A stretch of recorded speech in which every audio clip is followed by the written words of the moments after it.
નમસ્કાર વિદ્યાર્થી મિત્રો, જેડબલઈ અને નીટમાં જે પ્રશ્ન પૂછાતા હોય છે એને આપણે ચેપ્ટર વાઇઝ સોલ્યુશન જોશું, એટલે ખ્યાલ આવે કે કેવા પ્રકારના પ્રશ્ન પૂછાય અને એને આપણે કેવી રીતે સોલ્યુશન કરી શકીએ. બરાબર. તો સૌ પ્રથમ દ્રાવણો ચેપ્ટરમાં પૂછાયેલા જે પ્રશ્ન છે એની આપણે ચર્ચા કરીએ અને એનું સોલ્યુશન મેળવીએ. તો પહેલો જ પ્રશ્ન પૂછાયેલો છે કે આદર્શ દ્રાવણ ત્યારે બને જ્યારે તેના ઘટકો, ઓપ્શન આપેલા છે ABCD, બરાબર. આદર્શ દ્રાવણ ક્યારે બનશે? તો એના વિશે આપણે શીખી ગયા. આદર્શ દ્રાવણ માટે આદર્શ દ્રાવણની લાક્ષણિકતા શું હતી? તો કે જ્યારે કોઈ દ્રાવ્ય અને દ્રાવક પ્રવાહી હોય, બંનેને મિશ્ર કરવામાં આવે ત્યારે એના કદમાં તફાવત શૂન્ય હોવો જોઈએ અને એન્થાલ્પીનો ફેરફાર પણ 0 હોવો જોઈએ. બરાબર. બીજી એક લાક્ષણિકતા આપણે જોઈ કે જ્યારે આદર્શ દ્રાવણ બને છે ત્યારે આ દ્રાવ્ય હોય અને આ દ્રાવક હોય તો BB અને AB આકર્ષણ લગભગ સરખા હોય ત્યારે એ આદર્શ દ્રાવણ બનતું હોય છે. બરાબર.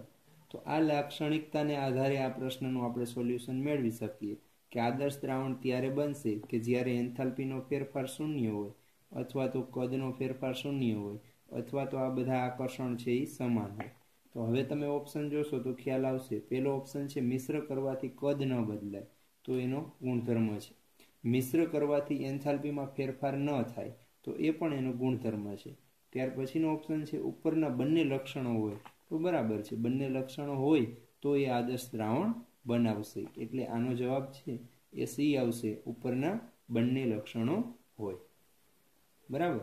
તો આવી રીતે આપણે પ્રશ્નનું સોલ્યુશન કરતા જશું. હવે નીચેનામાંથી આદર્શ મિશ્રણ કયું નથી? જો આ ઉદાહરણ છે. બરાબર. કે આદર્શ મિશ્રણ છે આપણે અત્યારે હાલ પૂરતું સિલેબસમાં લીધું નથી. બરાબર.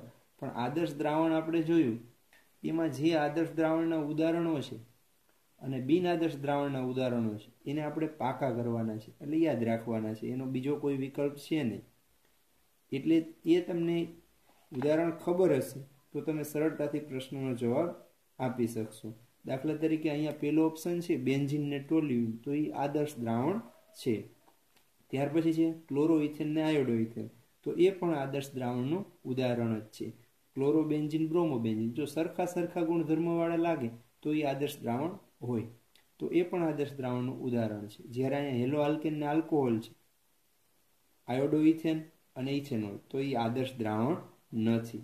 તો આ આદર્શ દ્રાવણ નથી, એટલે ઓપ્શન ડી આવશે. હવે માત્ર આ એક જ પ્રશ્ન સોલ્વ કરવાથી આપને આવડી જવાનું નથી. હવે એના માટે આ તો પૂછાયેલો એક પ્રશ્ન છે આપણા માટે, પણ આના માટે આપણે શું કરવાનું કે આદર્શ દ્રાવણ છે એના જે ઉદાહરણો છે અને બિન આદર્શના જે ઉદાહરણો છે એ બંનેને તમારે સમજી અને યાદ રાખવાના છે. તો તમને કોઈ પણ ઉદાહરણ પૂછે તો તમને ટેક્સ્ટમાં છે એ પૂછશે એટલે એ આવડશે. બરાબર. ત્યાર પછીનો ત્રીજો પ્રશ્ન છે નીચેનામાંથી કયો ગુણોત્તર બાષ્પ દબાણના સાપેક્ષ ઘટાડા જેટલો થાય છે? તો એ આપણે ભણી ગયા. બાષ્પ દબાણના સાપેક્ષ ઘટાડાનું સૂત્ર શું હતું? P10 - P1/P10 બરાબર x2. x2 એટલે શું થાય? દ્રાવ્યના મોલ છેદમાં કુલ મોલ. બરાબર. આવું આપણે સૂત્ર શીખી ગયા. આને શું કહેવાય? બાષ્પ દબાણમાં થતો સાપેક્ષ ઘટાડો કેટલો થાય? તો કે દ્રાવ્યના મોલન્સ જેટલો થાય. તો એવો ઓપ્શન આપણે જોવાનો. દ્રાવ્યના મોલ અને દ્રાવકના મોલના ગુણોત્તર જેટલો. કોના ગુણોત્તર બરાબર થાય છે? તો કે જો દ્રાવ્યના મોલ અને કુલ મોલના ગુણોત્તર બરાબર થાય, તો એવો ઓપ્શન કયો છે? તો દ્રાવ્યના મોલ અને દ્રાવણના કુલ મોલના ગુણોત્તર બરાબર બાષ્પ દબાણનો સાપેક્ષ ઘટાડો થશે. સમજાઈ ગયું?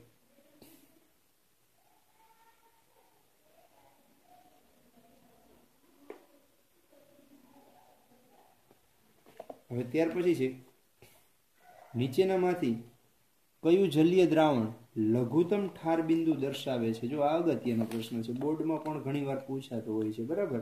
હવે ઠાર બિંદુ વિશે આપણે શીખી ગયા એ મુદ્દાને આપણે યાદ કરવાનો છે, માત્ર પ્રશ્ન ઉપર આપણે ફોકસ કરવાનું નથી. બરાબર. હવે લઘુત્તમ ઠાર બિંદુ દર્શાવે છે. પહેલા તો ઠાર બિંદુનું આપણે સમજી લઈએ કે ઠાર બિંદુમાં શું હતું. તો કે જેમ દ્રાવ્યના સંખ્યાકણની સંખ્યા વધુ હોય, જોજો સંખ્યાકણની સાંદ્રતા વધુ હોય એમ એમાં ઘટાડો વધારે થાય. આવું આપણે શીખી ગયા. બરાબર. ઘટાડો વધારે થાય. સમજાણું? તો પેલા તો આપણે જોઈ લઈએ કે દરેકમાં સંખ્યાકણની સાંદ્રતા કેટલી છે. હવે સંખ્યાકણની સાંદ્રતા કેવી રીતે ગણાય? તો પેલો ઓપ્શન શું આપ્યો છે? 0.01 મોલલ NaCl છે. તો એમાં સંખ્યાકણની સાંદ્રતા કેવી રીતે ગણાય? તો કે એની જે સાંદ્રતા હોય એ લેવાની, એને ગુણ્યા એમાં કેટલા કણો છૂટા પડે છે, 100% આયનીકરણ થાય ત્યારે એ લેવાના. તો એમાં Na અને Cl બે આયનો છૂટા પડશે, એટલે બે કણ છૂટા પડે, તો એને ગુણ્યા 2. આનો ગુણાકાર કરો એટલે સંખ્યાકણની સાંદ્રતા મળે. આ તો પેલા ઓપ્શનમાં સંખ્યાકણની સાંદ્રતા 0.02 થઈ. બીજા ઓપ્શનમાં જુઓ 0.005 મોલર Mg(I2). કેટલા? તો કે સાંદ્રતા તો 0.005 છે. કેટલા કણ છૂટા પડશે? એક Mg અને 2 I, ટોટલ 3 કણ છૂટા પડશે. બરાબર. 3 થાય તો સાંદ્રતા કેટલી થશે? 0.015. હવે ત્રીજો ઓપ્શન છે 0.005 મોલર C2H5O ઇથેનોલ. જો ઇથેનોલમાં એકેય સંખ્યાકણ છૂટા પડશે નહીં, પોતે આખું એક જ અણુ છે, એનું આયનીકરણ નહીં થાય, એટલે 1. પછી 0.005 મોલર MgSO4. કેટલા સંખ્યાકણ છૂટા પડશે? Mg1 ને એક SO4 2. તો 0.005 ગુણ્યા 2 તો શું થશે?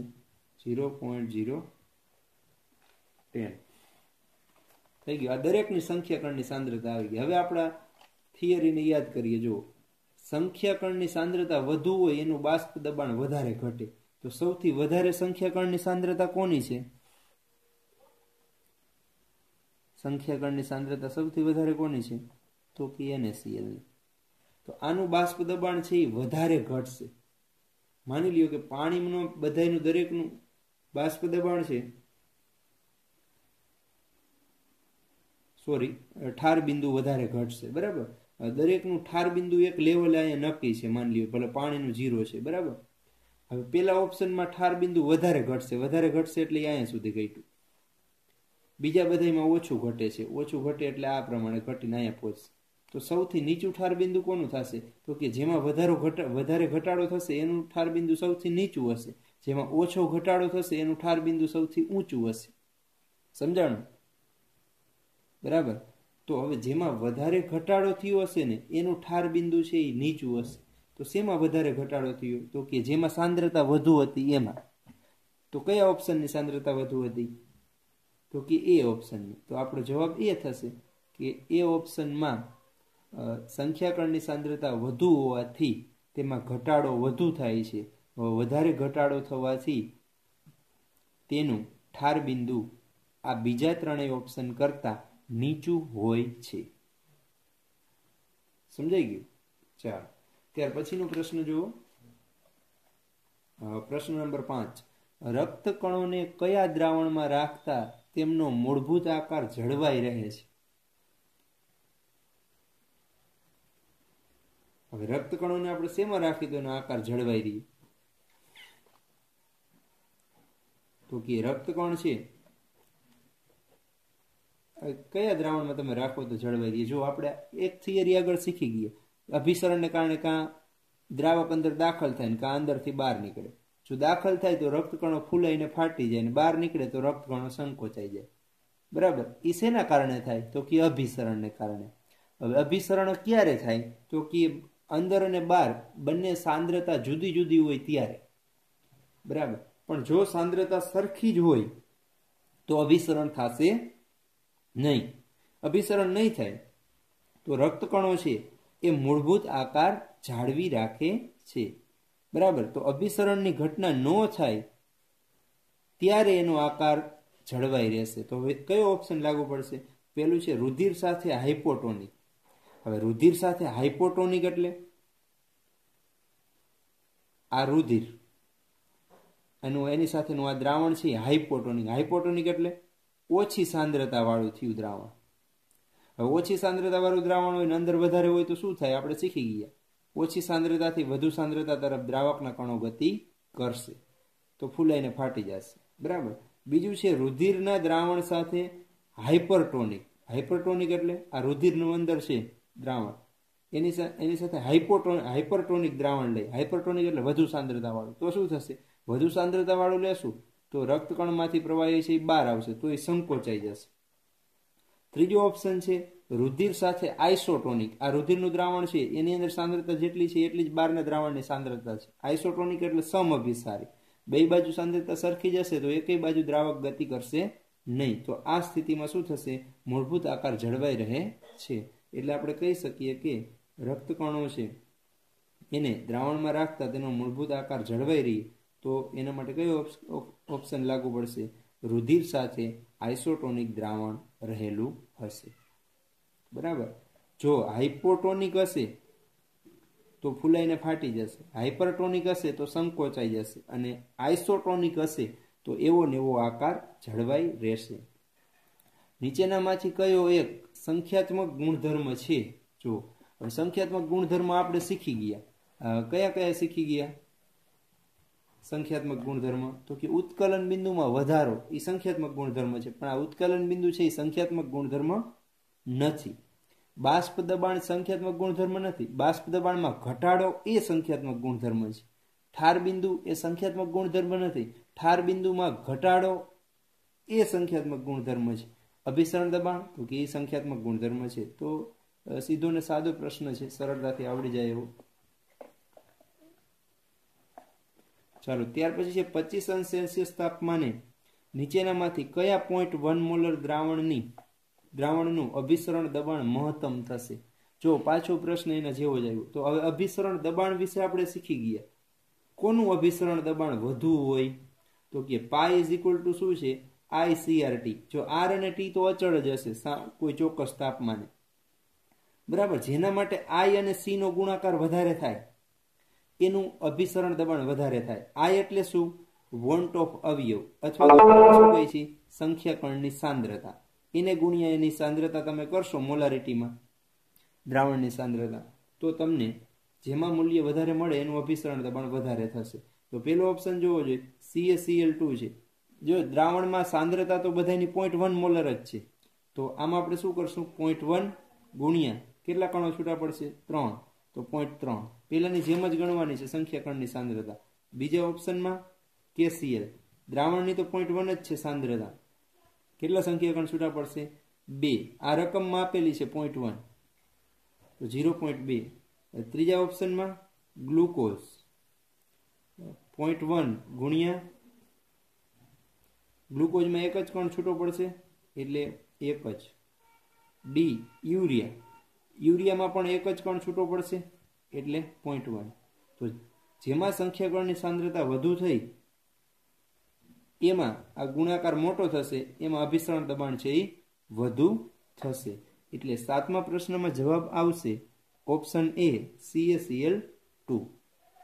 સમજાઈ ગયું? તો આમ જુઓ તો આપણે જે ભણી ગયા હોય છે ટેક્સ્ટ બુકને આધારે એવા જ પ્રશ્ન છે એ મોટા ભાગે આવતા હોય છે.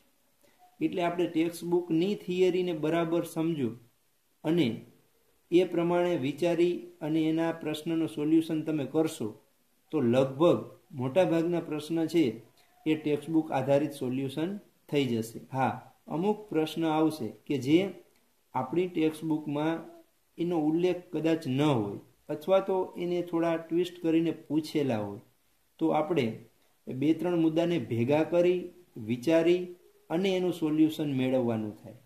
બરાબર. એટલે ખાસ કરીને ટેક્સ્ટ બુક જે બનાવેલી છે NCERT મુજબ એમાં તમે વધુ ધ્યાન આપશો તો વધારે સારી રીતે પ્રશ્નનું સોલ્યુશન તમે સરળતાથી કરી શકશો.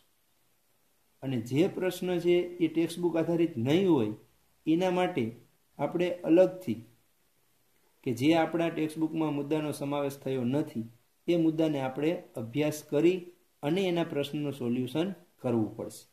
બરાબર. તો પહેલી પ્રાયોરિટી આપણે કોને આપશું કે જે મુદ્દાઓ ટેક્સ્ટબુકમાં છે એને સમજીએ અને એ મુદ્દાને આધારે જે પ્રશ્ન પૂછાય છે એનું સોલ્યુશન તો આપને આવડવું જ જોઈએ. બરાબર. જો ત્યાર પછીનો મુદ્દો છે નીચેના પૈકી કોનો વોન્ટ ઓફ અવયવ K4 Fe6 ના વોન્ટ ઓફ અવયવ જેટલો થશે. એટલે કોના માટે આઈ નું મૂલ્ય છે એ આના જેટલું થશે. હવે આના માટે આઈ નું મૂલ્ય કેટલું થાય તો કે આપણે આયનીકરણ કરીએ તો શું થશે? જો K4 માં શું થાય 4K પ્લસ છૂટા પડશે, ચોગડો આનો હશે એટલે શું થાય Fe6 આ માઇનસ આયન થશે. આખો સંકીર્ણમાંથી અંદરથી કાંઈ છૂટું પડશે નહીં. આ ચોરસ બોક્સમાંથી કાંઈ અંદરથી છૂટું પડતું હોતું નથી. એટલે એક એ આખો આયન રહેશે અને 4K પ્લસ આયનો હશે. બરાબર. એટલે ટોટલ કેટલા આયનો છૂટા પડ્યા? 5. એટલે સંપૂર્ણ આયનીકરણ થાય તો આના માટે આઈનું મૂલ્ય કેટલું હોય? 5 હોય. બરાબર. તો આના જેટલું આઈનું મૂલ્ય કેમાં જોવા મળે છે? તો દરેક ઓપ્શનમાં જુઓ Al2SO4 ટ્વાઇસ તો કેટલા આયનો છૂટા પડશે? 3 ને 2 5. તો આના જેટલા થઈ ગયા. તો પેલો જ ઓપ્શન છે એ આપણો જવાબ આવશે. બીજા ઓપ્શન છતાંય જોઈ લઈએ. આમાં 2K અને 1 SO4 3 તો નહીં થાય. આમાં 3 NO3 અને 1 એલ્યુમિનિયમ ટોટલ 4 એ પણ નહીં આવે. 1K અને 1 Cl ટોટલ 2 તો એ પણ આના જેટલો થતો નથી. એટલે 8મા પ્રશ્નમાં આવશે જવાબ ઓપ્શન એ. સમજાણો? ત્યાર પછી છે 9મો પ્રશ્ન. બે મિશ્ર ન થતા પ્રવાહીમાં એક સામાન્ય દ્રાવ્ય પદાર્થ બંનેમાં દ્રાવ્ય થાય છે અને સમતુલન પામે છે. તો ઉપરના સ્તરમાં દ્રાવ્યની સાંદ્રતા એ ખાલી જગ્યા. બે પ્રવાહીને આપણે મિશ્ર કરીએ છીએ. બરાબર. એ બે એકબીજામાં દ્રાવ્ય નથી એટલે અલગ સ્તર બનાવશે. હવે બેમાં દ્રાવ્ય હોય એવો એક પદાર્થ અંદર ઉમેરીએ છીએ. આમાં ઉમેરીએ છીએ ને આમાં ઉમેરીએ છીએ એટલે બંનેમાં ઉમેરાશે એટલે બંનેમાં દ્રાવ્ય થશે. તો ઉપરના સ્તરમાં દ્રાવ્યની સાંદ્રતા છે એ કેટલી થશે? નીચેના સ્તર જેટલી જ થશે. તો કે બેમાં દ્રાવ્યતા તો અલગ અલગ હોય એટલે એટલી તો ન થાય. સંતુલન સમયે બંનેની સાંદ્રતા છે એ ચોક્કસ ગુણોત્તરમાં હશે એટલે આપણે કહી શકીએ કે નીચેના સ્તરમાં ચોક્કસ ગુણોત્તર જેટલી થાય. નીચેના સ્તર જેટલી ન થાય એના કરતાં ઓછી કે વધારે એ આપણે એના ગુણધર્મ વગર કહી શકીએ નહીં. એટલે પેલો ઓપ્શન જ આવશે નીચેના સ્તરમાં ચોક્કસ ગુણોત્તર જેટલી. એટલે ચોક્કસ પ્રમાણમાં જે કંઈ ગુણોત્તર મળતો હશે એ પ્રમાણમાં હશે. બરાબર. પછી છે 10મો પ્રશ્ન. કઈ સાંદ્રતા તાપમાનથી સ્વતંત્ર છે? જો આપણે આ પણ પૂછેલો જ હતો આપણે જે એક્ઝામ લીધી એમાં. બરાબર. જે ચેપ્ટર વાઇઝ આપણે એક્ઝામ લીધી એમાં આ પ્રશ્નની વાત કરી હતી. કઈ સાંદ્રતા તાપમાનથી સ્વતંત્ર છે? તો કે જેના સૂત્રમાં કદ ન આવે એ તાપમાનથી સ્વતંત્ર હોય. તો મોલારિટીમાં કદ આવશે. બરાબર. મોલાલિટીમાં નહીં આવે એટલે મોલાલિટી છે એ તાપમાનથી સ્વતંત્ર કહેવાય. ફોર્માલિટી, નોર્માલિટી એ તાપમાનથી સ્વતંત્ર નથી કારણ કે એના સૂત્રમાં કદનો સમાવેશ થાય છે. બરાબર. પછી છે 11મો પ્રશ્ન. રાઉલ્ટના નિયમ અનુસાર દ્રાવણના સાપેક્ષ દબાણમાં થતો ઘટાડો કોના બરાબર હોય છે? હવે એ તો આપણે જોયું. રાઉલ્ટના નિયમ અનુસાર બાષ્પ દબાણમાં થતો સાપેક્ષ ઘટાડો કોના બરાબર હોય? તો આ રહ્યું જુઓ x2 બરાબર. x2 એટલે શું? દ્રાવ્યના મોલન્સ બરાબર હોય છે. તો એવો ઓપ્શન જ જોવાનો રહે. ઓપ્શન સી દ્રાવ્યના મોલન્સ જેટલો થશે. બરાબર. ઓપ્શન સી થશે દ્રાવ્યના મોલન્સ જેટલો. પછી 12મો પ્રશ્ન છે.